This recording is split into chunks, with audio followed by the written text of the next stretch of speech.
Bon, déjà, merci à tous. C'est vraiment pour moi un exercice. Premier exercice de, de ce genre avec le groupe.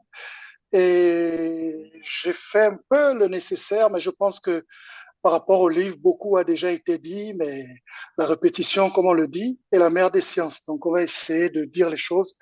Je vais essayer de le faire à ma façon aussi, qui Mhm. pourra également rajouter la compréhension de ce qu'on a déjà entendu jusque-là. Oui, je commence directement avec lui-même Maxwell, Maxwell Maltz, qui nous parle de psychocybernétique. En gros, le livre, il nous parle de la transformation de qui nous sommes. Bon, le mot psycho, on sait, ça vient de psychologie cybernétique. On l'a défini tout à l'heure, qui vient de guide de pilotage. En fait, c'est nos pensées qu'on doit faire converger vers un objectif. Bon, ici, il est question de changer l'image que nous avons de nous-mêmes. Comment changer l'image que nous avons de nous-mêmes? Ici, c'est d'abord quoi?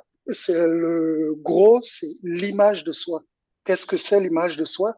C'est en tout, c'est la clé, hein. C'est la clé de la personnalité et la clé de la personnalité humaine et du comportement humain.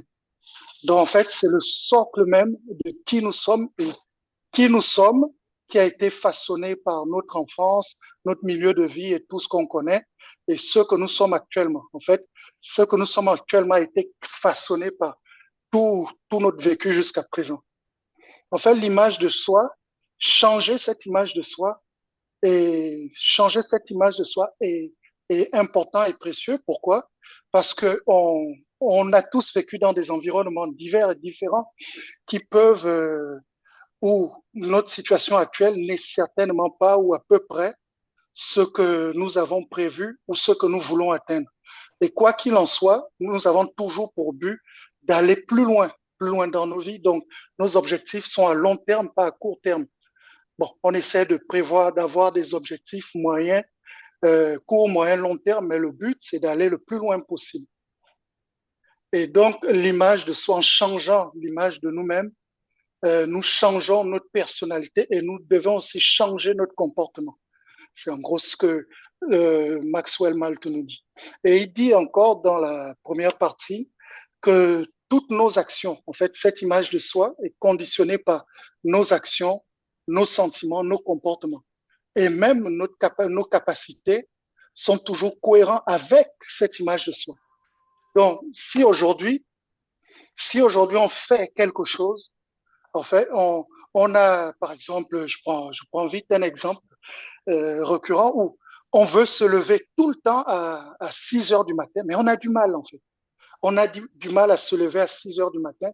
Ça veut dire que l'image qu'on a de nous, notre pourquoi n'est pas assez fort pour nous tirer du lit avec force, en fait. Donc, c'est de changer maintenant l'image qu'on a de nous-mêmes, nous voir comme quelqu'un qui se lève 6 heures sans le réveil, qui se lève et qui fait des choses. C'est ce qu'il dit ici. Toutes nos actions, en fait, il faut regarder nos actions, il faut voir nos sentiments, voir nos comportements. Et tous ces éléments sont des éléments qui nous permettent de comprendre quelle image nous avons actuellement de nous-mêmes. Quelle image nous avons actuellement de nous-mêmes. Et même nos capacités sont toujours cohérentes. C'est ce qui dit, nos capacités sont toujours cohérentes avec cette image de soi. Donc, tous ces ensembles des éléments nous permettent de nous recadrer et de voir qui nous sommes réellement. Bon, sans omettre que le docteur Maxwell est lui-même médecin en esthétique, et en chirurgien esthéticien. Il parle ici de, bon, il a pris l'exemple hein, de quelqu'un qui a une cicatrice, qui a un truc au visage. Il y a trois cas. On a le cas de quelqu'un qui a, par exemple, je prends une cicatrice au visage, une mauvaise cicatrice, et qui, lui, il est mal, il a un mental, il est très, très mal à l'aise, il se sent mal. En fait, sa vie est pourrie parce que l'image qu'il a de lui-même est pourrie. Mais ça, c'est le premier cas. Il a encore un deuxième cas, quelqu'un qui a la même cicatrice et dont le mental, lui-même, on le prend, on enlève bon, la même personne, bon, une autre personne, la même personne. On va sur trois cas. La première personne, elle a la cicatrice et elle a un mental négatif, donc sa vie est pourrie. La deuxième personne a la même cicatrice, le mental aussi est négatif, mais lui, on va faire une chirurgie esthétique sur la personne. Mais qu'est-ce qu'il constate, lui? Il constate que la personne, à cet instant T, est content parce qu'on a fait des changements sur son visage et il se sent bien, il se sent en confiance. Et 2 mois après, la même personne retombe dans les mêmes travers d'avant. Troisième hypothèse, on a encore une autre personne, bon, comme Ribéry, qui a une mauvaise cicatrice au visage, mais lui, il est champion, il se porte bien. Au contraire, il est fier de montrer cette cicatrice parce qu'elle révèle bon, enfin, sa virilité. Quand tu vois Ribéry, c'est comme ça. Elle révèle vraiment une personnalité forte. Et lui, il vit bien avec. C'est normal. Maintenant, lui se pose la question, mais ces trois individus, et pourtant, cette personne elle est négative, l'autre on a enlevé, et quelques mois après, bon, il y a d'autres, quand on enlève la cicatrice, elle continue à être bien. Mais le cas qui nous tient beaucoup, qui lui a beaucoup marqué, c'est celui qui retombe, qui retombe. Donc, il se dit, mais il y a un problème. Parce qu'il y a le mec là-bas, lui, il est fier d'avoir sa cicatrice. Il y a lui, on a enlevé la cicatrice, mais il a toujours le même problème. Et l'autre, il a toujours le même problème, il n'a pas changé. Maintenant, il va plus loin, il se rend compte qu'il y a un autre système interne à nous que nous, on appelle déjà, c'est toutes ces choses, c'est les mots qu'on connaît, mais comme lui, les médecins, il va trouver un autre mot savant qui est le cerveau mécanisme. Le cerveau mécanisme, c'est rien d'autre que l'esprit subconscient ou le subconscient qu'on connaît déjà, qu'on appelle. Hein. Il dit le cerveau, mais le subconscient n'est pas tout, n'est pas tout un esprit, mais un mécanisme cerveau mécanique, un mécanisme cerveau mécanique programmé pour atteindre un but est constitué du cerveau et du système nerveux. Enfin, on voit le cerveau mécanique, lui, c'est un mécanisme qui, lui, tu lui donnes un objectif, il y va. On est bien en on est bien en psycho-cybernétique. Donc, on a besoin de quelque chose vers quoi aller.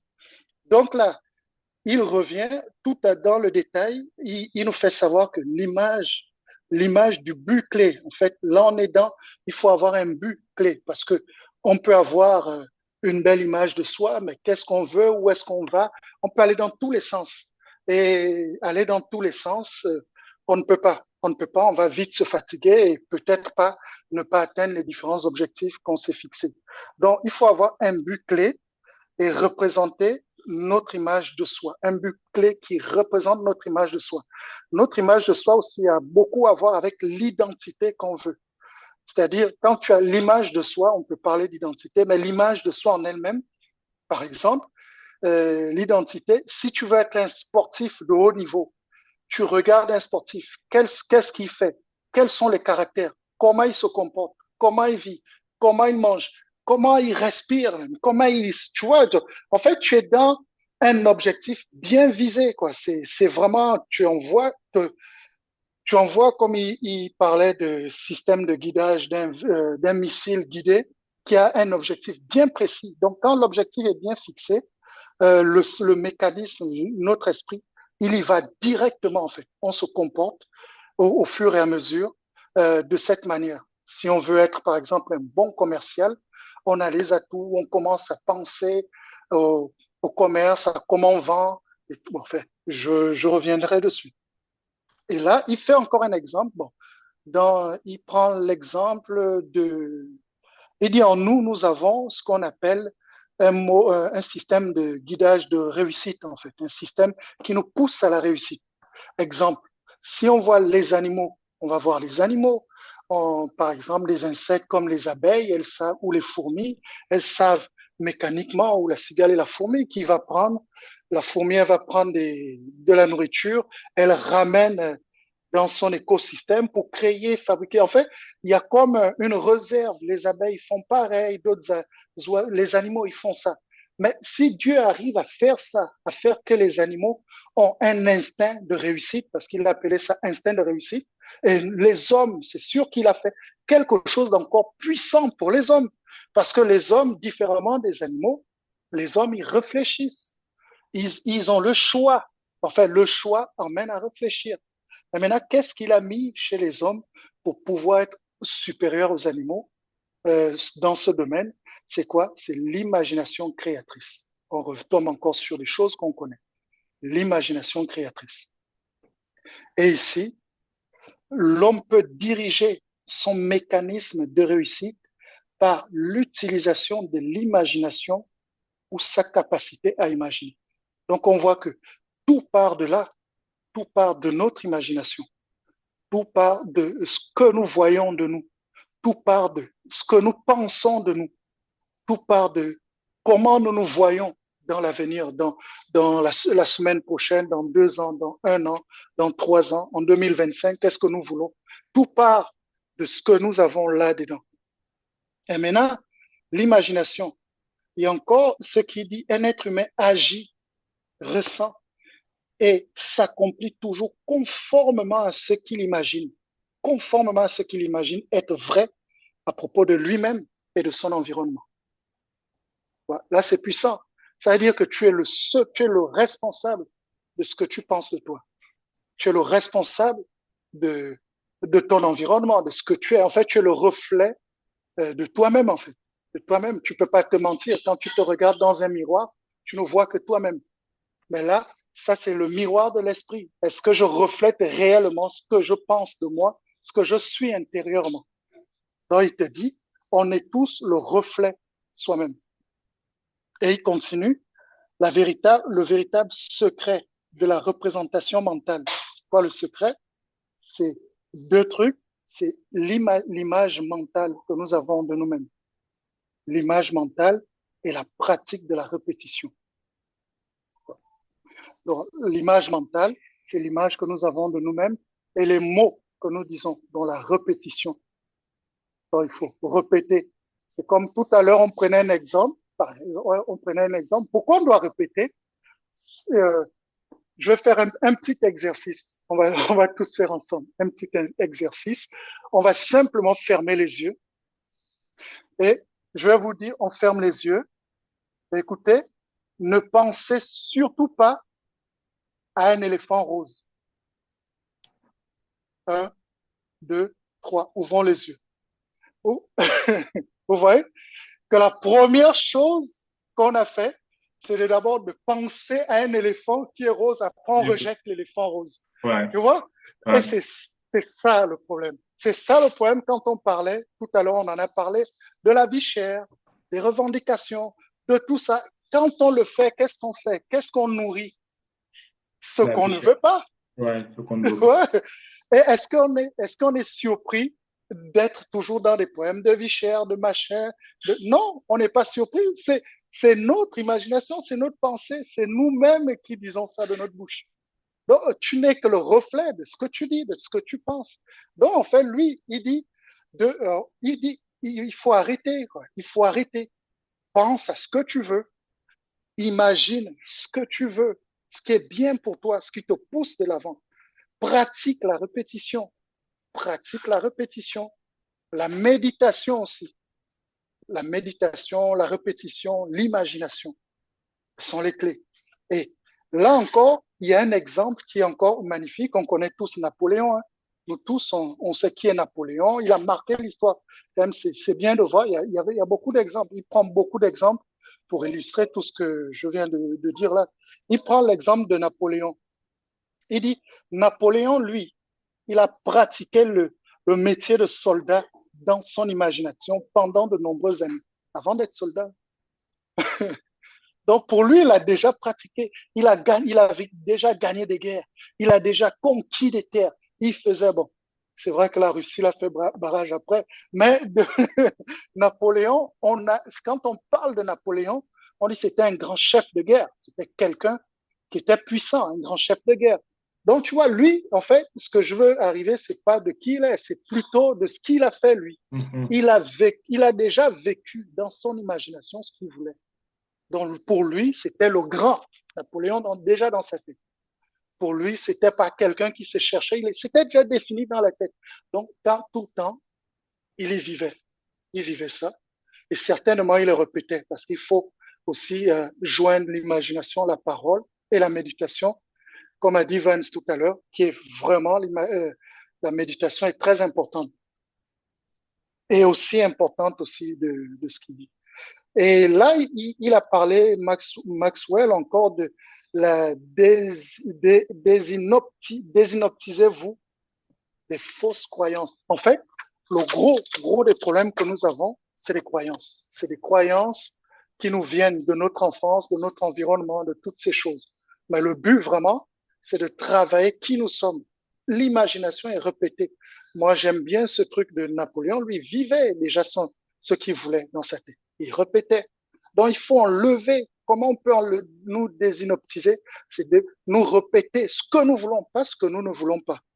Il dit encore ici, bon, je l'ai mis en anglais, bon là, il parle de la relaxation. Comment utiliser la relaxation pour vous désinoptiser? C'est-à-dire que la relaxation, c'est quelque chose de magnifique. Il faut l'utiliser pour se libérer.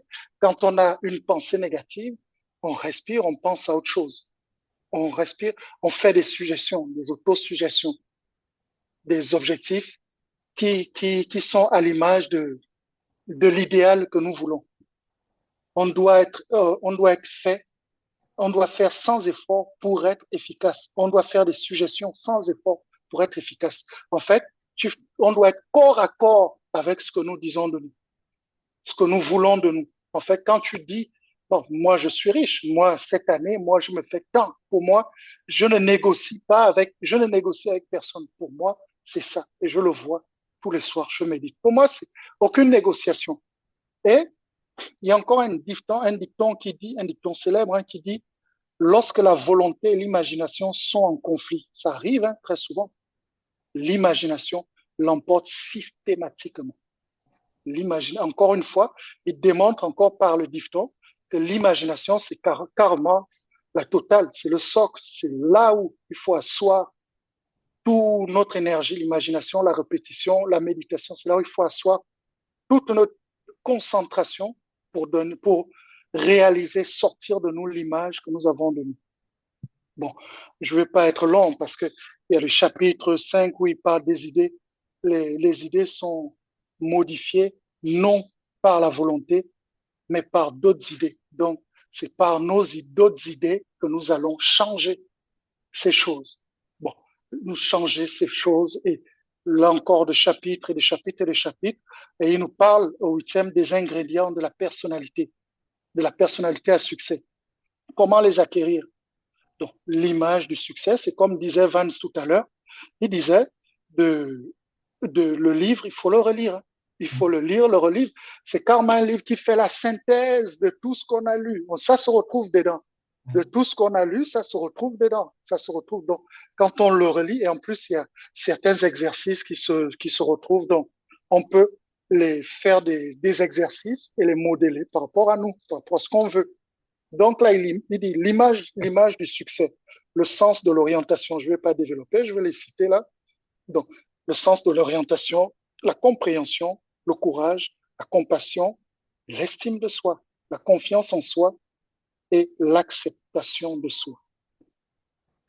Ça aussi, ces éléments contraires, je ne les ai pas notés, mais il y a aussi les mécanismes d'échec, il parle.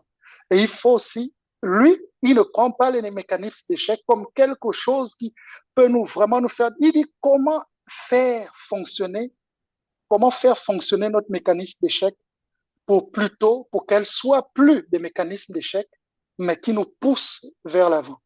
Ça encore, c'est un truc à développer, mais je vais pas aller, sinon je serai très, très, très long.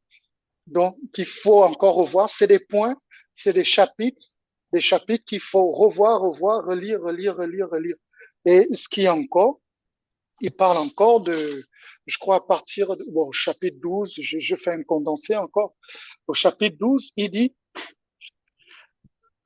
il parle de faire le vide, de trouver en soi, pas d'aller à gauche, de trouver en soi. Il dit, la première victoire que nous puissions faire, elle est de nous-mêmes, elle est sur nous, elle est que sur nous-mêmes. Donc, il faut rentrer en soi. Si tu ne te maîtrises pas toi-même, tu ne peux pas atteindre tes objectifs parce que le premier but, c'est d'être d'abord maître de soi-même. Maître de soi-même. Donc, il le dit, il faut trouver, il faut faire le vide en soi, trouver un élément de tranquillité. Et il expliquait encore, il explique dans le livre que, en fait, tu peux te trouver, tu peux être là assis et que ton téléphone sonne une fois. Tu dis non, j'ai décidé de ne pas le toucher. Donc, imagine que tu ne le touches pas, tu ne te lèves pas, il sonne une fois, deux fois, trois fois, tu te dis, je suis là pour faire telle chose, je le ferai. Et quand j'aurai fini, je me lève pour prendre le téléphone. Ça, c'est une victoire. Il faut penser toujours à ces petites victoires. Encore, j'ai oublié parce qu'il dit, je reviens. Non, je reviendrai, je le mettrai. Écoute, et après, au-delà de ça, il dit de faire le vide, de, de s'imaginer aussi d'être chez lui, dans un endroit tranquille, retiré de tout le monde, où tu peux faire le vide, où tu te sens bien, tu reprends tes forces. Tu reprends tes forces, tu te répètes peut-être, tu es fatigué, tu dis, jamais je ne suis fatigué, je suis fort, je suis puissant comme un aigle, et puis tu te relèves, tu repars du poil de la bête, tu repars et tu attaques la journée. Là, il prend l'exemple d'Harry Truman. Harry Truman, qui est, je crois, la Première Guerre mondiale, le président américain, qui, lui, il était vraiment, ils disent qu'il c'était quelqu'un qui se maîtrisait. C'est un exemple de maîtrise de soi. Lui se maîtrisait. Et on lui a demandé, mais comment tu fais? Il dit, j'ai un terrier de renard dans mon esprit. Vous voyez, un terrier de renard. C'est quelque chose. Ça veut dire le terrier de renard, pour le trouver, c'est pas facile. Hein. C'est vraiment très loin. Donc, il faut, en gros, il dit aux gens, il faut beaucoup pour me bousculer. Il faut vraiment beaucoup. Quelqu'un qui dit ça, c'est quelqu'un qui a vraiment médité, appris à se maîtriser. Et c'est ça qui faisait de lui cette qualité remarquable que tout le monde trouvait. Il dit, bon, fait, là j'ai parlé de chambre calme, de la chambre calme où tu vas tu penses à une chambre calme, tu te concentres sur tes objectifs. Il parle aussi de parapluie psychologique. Donc tu penses à un parapluie, qu'est-ce que fait le parapluie? Ça arrête la pluie. Donc le parapluie psychologique, lui, il va filtrer tous les stimuli désagréables, les bruits, les sons, toutes ces choses. Et c'est là. Et c'est exactement ce qu'on doit être capable de faire, capable d'y arriver. Et dit encore, bon, il y a un point que j'ai souligné, vous êtes fondamentalement un acteur, pas un réacteur. Ouais. On est des acteurs de nous-mêmes, pas des réacteurs. On est des hommes d'action. On est des hommes d'action. Et ça, on ne doit jamais l'oublier. On doit toujours aller de l'avant, mais en se contrôlant. Il parle au chapitre 13 encore, il a parlé de shadowboxing. Ça, j'ai vraiment aimé. Le shadowboxing, il parlait des gens, par exemple, qui imaginent dans leur tête, ils imaginent déjà toute la scène. Ils s'entraînent, en fait, il a déjà gagné dans sa tête. C'est-à-dire, il veut atteindre un objectif. Il s'imagine déjà tous les détails. Il dit, pensez la dernière fois, on avait parlé de penser aux petits trucs, de réussite, des réussites, des petites réussites. Aucune réussite n'est petite parce que ce qui est important dans l'esprit, c'est l'émotion qu'elle nous permet de dégager. Et c'est la transcendance, elle nous permet de transcender, d'aller de l'avant. Donc, il dit le shadowboxing, ça nous permet vraiment, ce truc-là, cette technique, hein, c'est pas un truc, c'est une technique, lui, il a donné le nom, ça nous permet déjà de gagner, d'avoir la victoire là, dans la tête. C'est-à-dire, je veux avoir tel truc. Pour moi, dans la tête, je m'imagine, je l'ai déjà, avec les détails. Tu détailles. Dans la tête, tu as déjà gagné. Et tu le répètes souvent, souvent, souvent, souvent. Vous voyez que ça revient encore à l'imagination. Tout ça, ça revient à l'imagination. Ah, c'est magnifique, hein, franchement. Et allez, je vais m'arrêter. Je prends la dernière partie et m'arrêter là. Il dit, au chapitre 14, il dit, votre mécanisme créatif automatique est téléologique. Téléologique. C'est quoi la téléologique? C'est-à-dire qu'il fonctionne en termes d'objectifs et de résultats finaux. C'est-à-dire notre mécanisme créatif automatique. C'est-à-dire, dès qu'on a défini l'objectif, notre esprit, le cerveau, mécanisme et tous ces éléments internes, il est téléologique. Lui, il va vers l'objectif et le résultat final. Donc, on doit déjà avoir la fin dans notre esprit. On doit toujours avoir la fin dans notre esprit. C'est ça. C'est exactement, en gros, de tout ce que j'ai lu et tout ce que j'ai retenu. Et j'essaie de vous partager le maximum de choses avec autant d'émotions et de passion comme le docteur lui-même, Maxwell, l'a dit. Et là, ce qui nous reste, c'est de mettre en pratique et rendez-vous au sommet, au sommet du succès durable et responsable. Merci. Wow. Magnifique. Merci, merci. Merci énormément. C'est magnifique. Merci Wow. beaucoup. Tu te sens comment? Ah ben, c'est toi, Christophe. Hein? Non, ben, ça m'a libéré, tu sais. Ça m'a fait du bien parce que, en fait, souvent je me dis, ah ben, je peux pas le faire. Et toujours les gens me disent, non, mais bon, fait, je sais pas, tu peux, mais tu te sous-estimes, machin. Bon, toutes ces choses, quoi, tu vois. Et la dernière fois, quand on a eu notre dernier invité, hein, et Ouais. non, il faut mettre en pratique.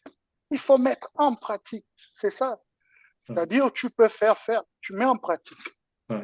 Et puis, bon, c'est au fur et à mesure, hein, c'est au fur et à mesure. Après, les victoires, elles s'enchaînent, elles s'enchaînent. Il n'y a pas de victoire insignifiante. Une victoire est une victoire. Ce qui est important, c'est surtout l'émotion que ça te permet de ressortir parce que c'est une émotion de joie, de victoire. Et ça te pousse toujours vers l'avant et pas vers l'arrière. Toujours ça. Wow. Magnifique. Faut fêter ça ce soir. Magnifique. Et je profite Merci. pour te lancer encore un deuxième challenge. Oui, Le mois prochain, en oui. janvier, tu vas choisir la date quand tu veux.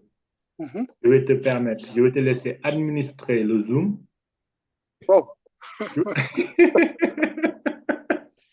Je vais me connecter et puis c'est toi qui vas administrer le Zoom. Tu vas donner la Wow. parole à qui tu veux, tu vas intervenir en fait. Aïe. Après chaque intervention, tu vois. Et comme j'ai dit, on va résumer. Chacun va parler des 6 livres qu'on a lus sur le mindset. Chacun va expliquer. Quand on a commencé du premier livre, tel qu'on réfléchissait et devenir riche, jusqu'au dernier livre, qu'est-ce que ça a apporté en lui ou en Oui, elle, les changements internes et les changements oui. externes. Tout le monde doit témoigner en fait de ce thème-là. Et j'aimerais, si tu veux bien, administrer en fait ce Zoom-là et tu me diras quel jour. C'est toi qui vas fixer la date, comme on a fait là. Donc, tu vas fixer la date, tu vas me dire, je vais plier dans le groupe et c'est toi qui vas administrer le Zoom. Et à la fin, tu vas intervenir et si tu vas donner aussi ce que tu as appris pendant ces 6 derniers mois, ta lecture et ce que ça a apporté dans ta vie. Est-ce que tu aimerais bien relever ce challenge? Ben, je vais essayer. C'est exactement ce qu'il dit, de se jeter. Magnifique, magnifique. Alors, moi, Se jeter. j'ai une question à te poser. Je Oui. ne sais pas si quelqu'un a une question. Quelqu'un veut intervenir avant que je pose ma question.